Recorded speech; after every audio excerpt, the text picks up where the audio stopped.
Well, a very good start to this video. First problem on Bazzite came when I wanted to start a game. Now please consider that I have played this game on Bazzite on this machine before and I had no issues. Anyway, this was a pretty simple fix. Just need to download the latest version of Proton GE and force the game to use it. If you are having this problem, you can find a lot of tutorials on YouTube on how to do this. So let's start with the actual video. Today I wanted to see what it was like to play Marvel Rivals on Bazzite that I have installed on my Legion Go. Let's see what kind of performance we can get out of this little handheld. I configured the game with all low details and even disabled frame generation.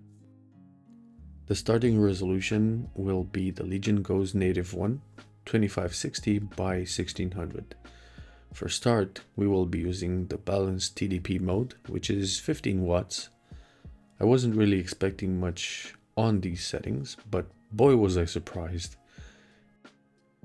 We're getting about 12 frames per second, with drops to 10 and highs to 14.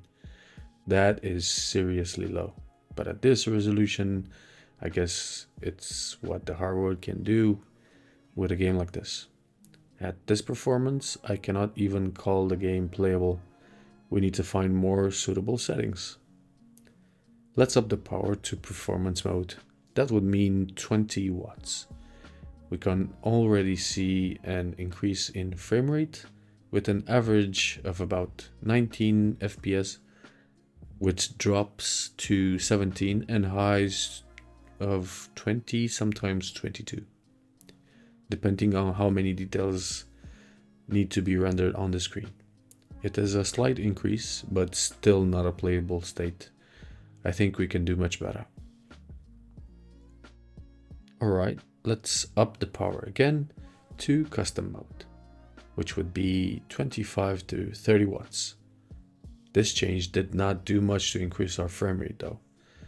Probably because we had a map change in the game as well. Maybe there are more details on this map than on the other, so please keep this in mind as well.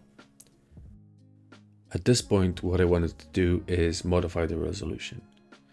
Bring it down and see what performance increase we get. We're now switching the resolution to 1920 by 1200.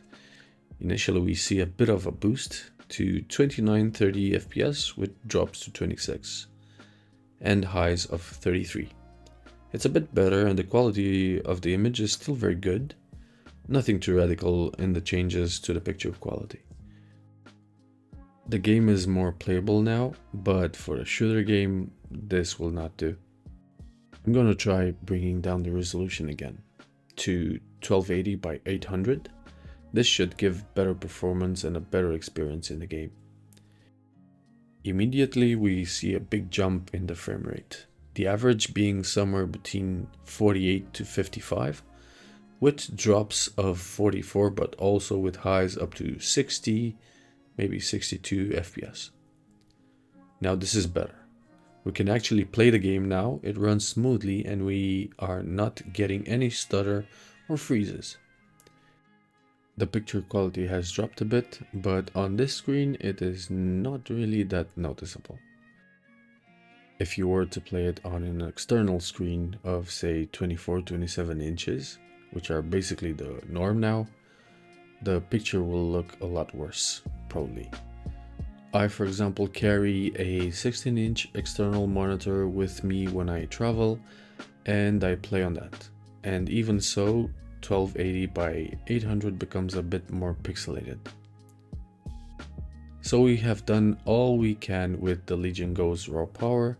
Time now to summon some AI frame generation. We're now going to enable AMD FSR and see what the results are.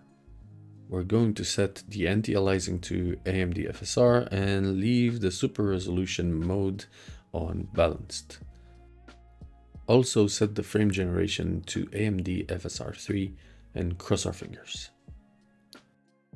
Starting the game, we see over 115-120 frames per second, even a peak of 133 at some point.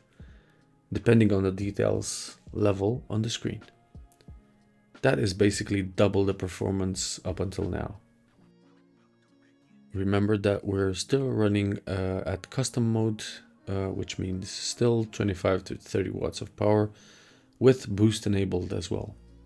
In actual gameplay, we get somewhere between 90 and 110 frames per second, with lows to 87, but also with highs into the 115s.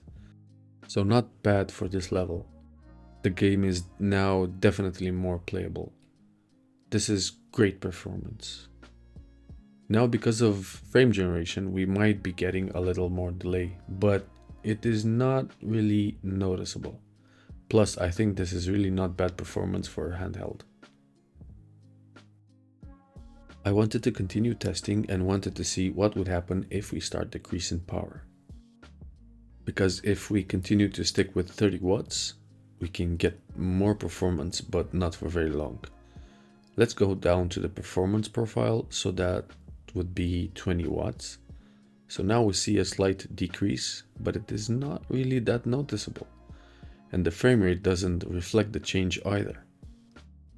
This seems to be consistent with what we saw earlier when we switched from 20 to 30 watts. We had no noticeable increase in frame rate.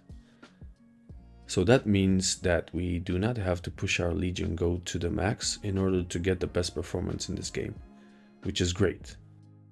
The less power we use, the more we can play on it. Since we're getting such good performance on 20 watts, let's try and tone it down to 15 and see where we are with the numbers. Surprisingly, we have frame rates from 55 to the low 60s pretty much all the time, with slight drops here and there and highs into the 70s, which is not bad performance for 15 watts. Now it depends if you want to play at higher frame rates, but for a shorter time, or at lower frame rates, but for a longer time. It's all up to you. Of course, if you have the Legion Go plugged in, playtime will not be a factor for you. As a conclusion, I think the Legion Go does a great job of running this game, and it can actually be played without any problems. Also, I think the developer has done a great job of optimizing this game. I must also mention that I love the way the game plays on Bazzite. No glitches, no stutters. It runs smooth, unlike Windows, but we can talk about that in the next video. Thanks for watching, and I'll see you in the future.